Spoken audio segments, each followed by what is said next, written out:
সুপ্রিয় দর্শক, প্রত্যেককে স্বাগত জানাচ্ছি। আমি আরিফুল আসিফ। এই মুহূর্তে আমি রয়েছি Rezaul Alam city cricket tournament 2025-এর কোয়ার্টার ফাইনাল ম্যাচ।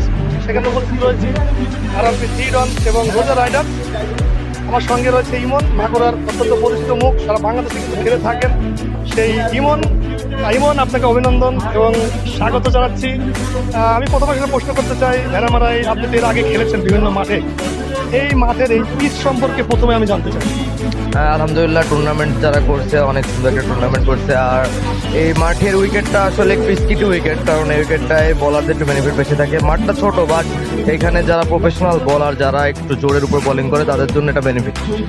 অর্থাৎ ফাস্ট বল যারা করছে তারা ভালো সুযোগ সুবিধা পাচ্ছে, কিন্তু আমি দেখেছি যে স্পিন বলার ছিল, যেহেতু এখানে কিন্তু আমি এ পর্যন্ত কোনো দলকে দেখিনি যে স্পিন বলার কাজে লাগানো, কিন্তু এই টুর্নামেন্টে প্রথম স্পিন বলার হিসেবে কাজে লাগিয়েছে এই রোজা রাইডার্স, এবং তিনি কিন্তু ভালো বল করেছেন। গতকালকেও দেখেছি, আজকেও কিন্তু ভালো বল করেছেন। সেক্ষেত্রে কি বলবেন? আসলে কোয়ালিটিওয়ালা বলার যে কোনো উইকেটে ভালো বল করবে, আর স্পিনার যারা আছে বর্তমান টেনিস ক্রিকেটে তারা সবাই কোয়ালিটিওয়ালা বলার। কারণ টেনিস ক্রিকেটটাতে স্পিন বল করা অনেক কঠিন, বর্তমান সময়টায় ব্যাটসম্যানদের ফেভারে থাকে ম্যাক্সিমাম। সেক্ষেত্রে যে বলারগুলো স্পিনার আছে তারা সবসময় ভেরিয়েশন বলার। আর উনি ওই টিমে যে বলারটা খেলছে হৃদয় নাম করে, ও আসলে খুব ভালো একটা বলার, কারণ ওর অনেক ভালো ভেরিয়েশন আছে এবং লেগ কাটারটা অনেক ভালো মারে, এই কারণেও এত ভালো বোলিং করতে পারে। ধন্যবাদ। আমি আর একটু জানতে চাই, পিচে যে কন্ডিশন, সেই হিসেবে ব্যাটিং করার কি অবস্থা, মানে ব্যাটিং আসলে কতটুকু সহায়ক বা সহজ কি বা কঠিন, এমন কি মনে হচ্ছে? আসলে এখানে ব্যাটসম্যানরা ব্যাটিং করতে পারলে ভালো ব্যাটিং করতে পারবে, কারণ উইকেটটা ফ্ল্যাট আছে, বাট উইকেটটা একটু স্কিটি, যার কারণে দু একটা দূরের বল ব্যাটসম্যানের জন্য সমস্যা হবে। তাছাড়া ব্যাটসম্যানরা ইজিলি ব্যাটিং করতে পারে। জেনুইন বলার যেমন রনি, তিনি গতকালকে ভালো বল করেছেন, তিনি কিন্তু জায়গায় দাঁড়িয়ে বড় বড় ছয় খেলেছেন। যদিও কিছু হয়তো স্কিডি হওয়ার কারণে বল দ্রুত ঢুকে যাচ্ছে, কিছু আছে হয়তো বাউন্স লো হচ্ছে, তো সব কিছু মিলিয়ে উইকেটটা আমার মনে হয় খুব ভালো হয়েছে।